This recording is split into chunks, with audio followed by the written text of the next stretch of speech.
kuseera mukama lwanga nsuukulira isomero baitu aliwo ebintu ebigenda kukolwa eri nka genocide yabaire mu Rwanda.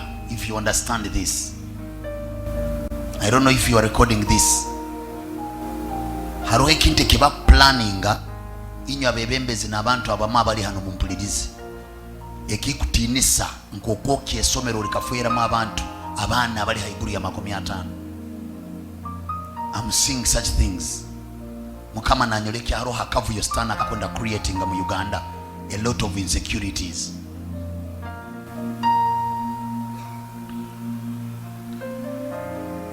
Twemerera harusozi runo emirunde kwahukana nitutonganirire ihanga lyaitu n'obukira abangu bayingiti bakimanya ubumba nimba z'ebigambo bino nindagura abantu batekereza nkubaza byange baitumba ndozere ebiruliro ndozere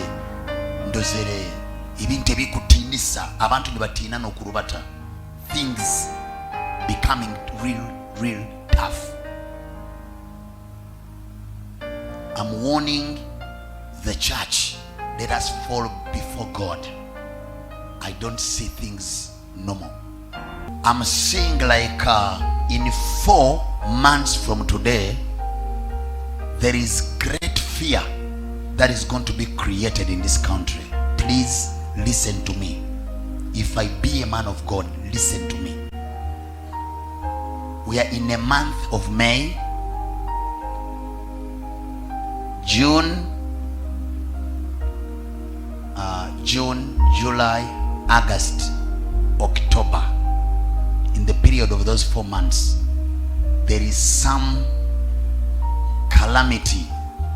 There is something scary. I'm hearing exchange of bullets. Nkurura mu myezi enakuruga hati habaho kurumbibwa mu ihanga muno. Nkurura haro abasajja bakutegatega ebintu somewhere. Nkurira exchange ya masasi. Baitu omoyo arukwera nangamba musabe. Baitu aru ebintu bigenda kukolwa eri nka genocide yabaire mu Rwanda. If you understand this, I don't know if you are recording this.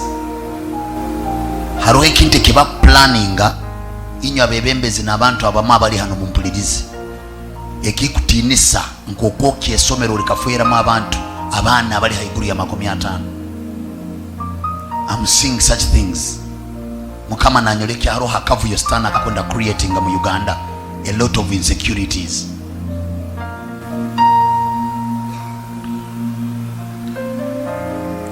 Twemerera harusozi runo emirunde kwahukana nitutonganirire ihanga lyaitu n'obukira abangu bayingiti bakimanya ubumba nimba z'ebigambo bino nindagura abantu batekereza nkubaza byange baitumba ndozere ebiruliro ndozere ebintu ebikutinisa abantu nibatina n'okurubata, things becoming real tough. So wano embeera si noti nnyo ekiriawo abantu ng'obwo balaba wano like ngo balaba mu background yange abo bonna baaze kwerabirako kiki kyabadde wano ekiro. Wetwogerera tobadde twali wantu nga tuli wano n'emmotoka polisi baagiyise ne bagamba egende kweyo. Wabaddewo nga kilometers nga 2 kuva ku ssomero lwe baatuseeyo basaze bano bayeekera nga bagenze nga batta abantu. Omuntu gwe babadde basanga mu kkubo nga bamuta, buli muntu gwe babadde basanga mu kkubo nga bamuta. So bakajjayo abo abantu naye tetunategeera ennamba yaabwe abaafudde, naye abalala bali mu kutugamba abantu basuka mu 25. Ababano 25 babadde bana b'essomero. So singa ogattagattako abantu ababadde nga si bana b'essomero, kiba kiragira ddala enamba eyinza kuba ng'eri mu kweyongera buli kadde. Nga Salt Media twasimpudde twatuse wano ssaawa 12 ogw'ekiro ne tusanga abantu balumbye dda. Abazadde tebannabakkiriza kulaba ku bantu baabwe kubanga batutegezezaako abo abawala abaasibiddwa ku Bugwa baatwaliddwa n'abano abantu bateberezebwa kubeera abayeekera ba ADF. Tetunategeera ennamba y'abo abawala abaatwaliddwa, tetunategeera ennamba y'abo abaana abaetiddwa wano, naye twasobodde kwogera ku n'abo abaana abasurvivinze babadde balenzi bana, twakalaba ku balenzi bana ne batunyumiza embuzi eyabaddewo. Bagambye bano basoose kumenya dormitory ne bayingiramu. Lwe bayingidde mu dormitory ne babagamba bave ku buliri batuule wabbali. Lwe batudde wabbali ne batandika kubawa ebibuuzo. Batugambye babadde boogera languages nnyingi okuli Olukonzo, Lingala n'Ekiswahili n'entimi endala. Ne babagamba twagala kino n'ekino n'ekino. Lwe basanze bano abaana tebalina kye balina, omwana omu yategeezaako lwe balabye tebalina kye bagenda bakolera ne bakwata ekintu ekiteeberezebwa kubeera bomu ne bakikasuka mu nta. Kati omwana yategeezezza ababaddemu n'omwana abaddeko mukulu n'akwata ekisumuluzo n'akiyingizaawo ndowooza wabeera piini. Bomu teyabaluse. So lwe balabye bomu tebaluse ne bakwata omuliro ne bakuma ku ssomero omuliro. Singa olaba buildings, singa poliisi bakyalimusi bakyagazalinzeewo bagambye it is a crime scene, tetusobola kuyingira munda. Naye singa twabadde kisoboka ne tuyingira munda wandirabye ku buildings ze bakumyeko omuliro. Lwe balabye like bomu gye batadde mu nyumba tebaluse ne bakumako omuliro ne bava ku ssomero ne bagenda mu maka gaabwe abantu agaaliranye essomero nabo ne bakumamu omuliro. So abaana bangi bandowooza baafudde omuliro, tebaafudde amasasi. Kujjako omukazi yasurvivinze, mukazi wa director nannyini lino essomero yategeezezaako lwe yafulumye mu nyumba yasanze Wasekiruku abadde akumali mu essomero nga baamukubye amasasi, yafiiridde wano ku geeti. Ye yabaamutiddewo. So embeera si nnungi wadde nakamu.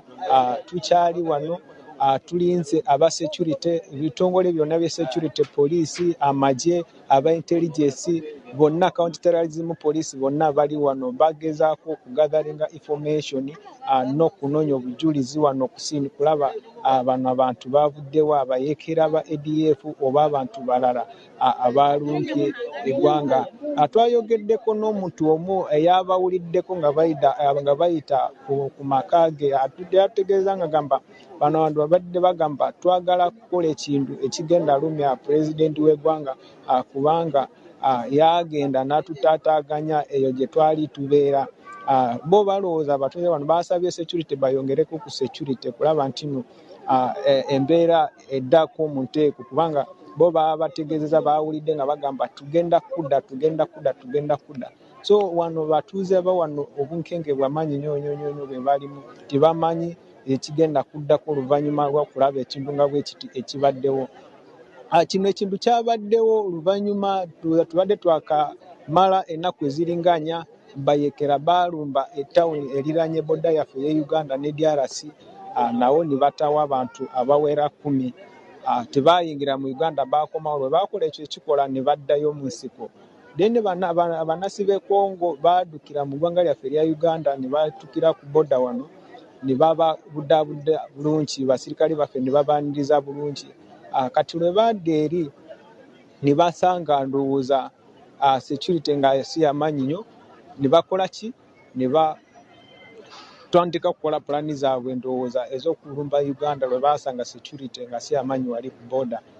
Ensonga lwaki ndowooza bayingidde mu Uganda ne bakola bino ebikolobero ebyetima, kubanga bano abaana babadde innocent nnyo, kubanga balabira ddala singa olaba ku baana bebaase bwana buto nnyo.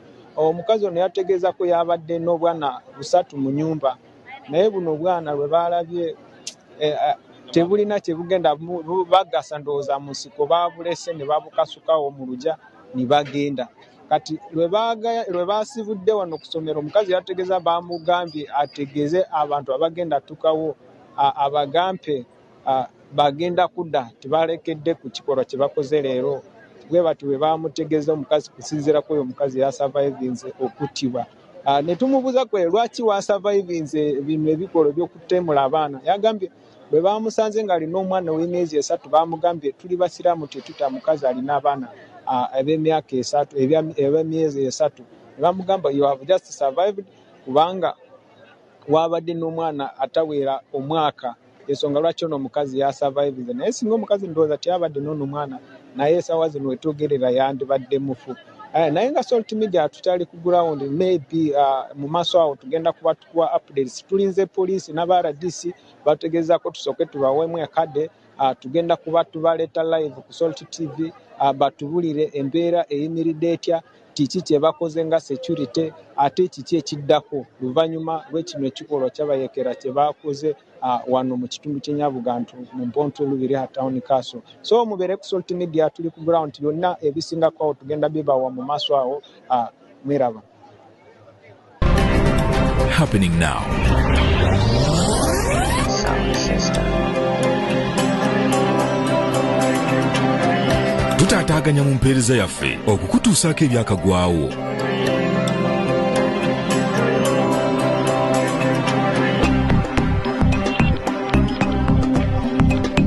Happening now.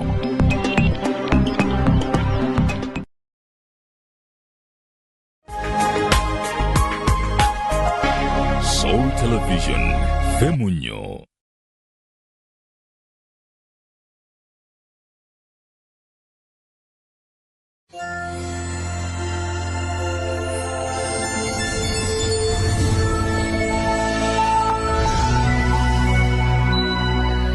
Kati twagala kulanga